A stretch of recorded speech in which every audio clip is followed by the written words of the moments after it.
उत्तर प्रदेश की सियासत में एक बार फिर हलचल बढ़ गई है। सीतापुर जेल से 23 महीने बाद रिहा हुए समाजवादी पार्टी के कद्दावर नेता आजम खान अब मीडिया की नजरों में लौट आए हैं और उनकी सियासी मौजूदगी पर सबकी निगाहें टिकी हुई हैं। जेल से रिहाई के समय आजम खान के स्वागत में सपा के किसी बड़े नेता का अभाव साफ तौर पर दिखा और ये ठहराया जा सकता है कि उनके और पार्टी के शीर्ष नेतृत्व के बीच नजदीकी कुछ समय के लिए प्रभावित हुई है। आजम ने खुद मीडिया से ये बयान दिया कि बड़े नेता अगर होते तो उन्हें रिसीव करने कोई बड़ा नेता आता, छोटे नेता के लिए कोई नहीं आता। यही तकरार उनके जेल में बिताए संघर्ष के समय से जुड़ी नाराजगी का संकेत देती है।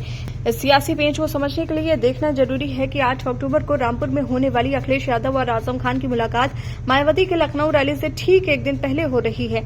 इस मुलाकात की समय सीमा खुद में कई सवाल खड़े करती है। क्या ये केवल व्यक्तिगत संबंध सुधारने की कोशिश है या सपा कि मुस्लिम सियासत को स्थिर बनाए रखने की रणनीति भी है?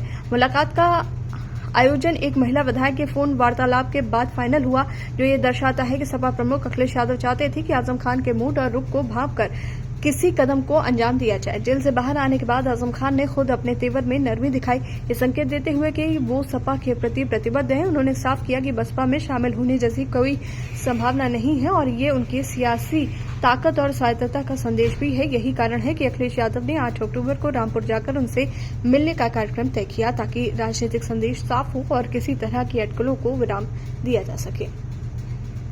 इस मुलाकात के कई मायने हैं। पहला, ये व्यक्तिगत रिश्तों को सुधारने की कोशिश है। 23 महीने तक जेल में रहे आजम खान ने सपा से नजदीकी और सम्मान की अपेक्षा जताई थी और इस मुलाकात से ये संदेश गया कि पार्टी नेतृत्व अपने वरिष्ठ नेताओं की उपेक्षा नहीं करता। दूसरा, सियासी रणनीति का सवाल है। मायावती की 9 अक्टूबर की लखनऊ रैली के ठीक एक दिन पहले ये मुलाकात ये स्पष्ट संदेश देती है कि सपा किसी भी सूरत में आजम खान और उनके समर्थकों के प्रभाव क्षेत्र में सेंध नहीं लगाना चाहती। ये मुस्लिम वोट बैंक को बनाए रखने और पार्टी के भीतर सामंजस्य कायम रखने की रणनीति का हिस्सा मानी जा सकती है। सवाल उठते हैं, क्यों जेल से रिहाई के समय सपा का कोई बड़ा नेता मौजूद नहीं था? क्या ये नाराजगी आजम खान के लंबे समय तक जेल में रहने और टिकट वितरण के फैसलों का प्रतिफल थी? क्या अखिलेश यादव का रामपुर जाना बस व्यक्तिगत मुलाकात भर है या इसमें 2024 के लोकसभा चुनाव की रणनीति छिपी हुई है? सियासी विश्लेषक मानते हैं कि ये मुलाकात न केवल आजम खान को लेकर चल रही अटकलों को शांत करने बल्कि मुस्लिम वोट बैंक को जोड़कर रखने की दिशा में भी महत्वपूर्ण है। इसके अलावा ये मुलाकात सपा की शक्ति और सक्रियता को दिखाती है कि पार्टी अपने वरिष्ठ नेताओं की उपेक्षा नहीं करती और चुनावी माहौल में किसी तरह की गड़बड़ी नहीं होने देगी।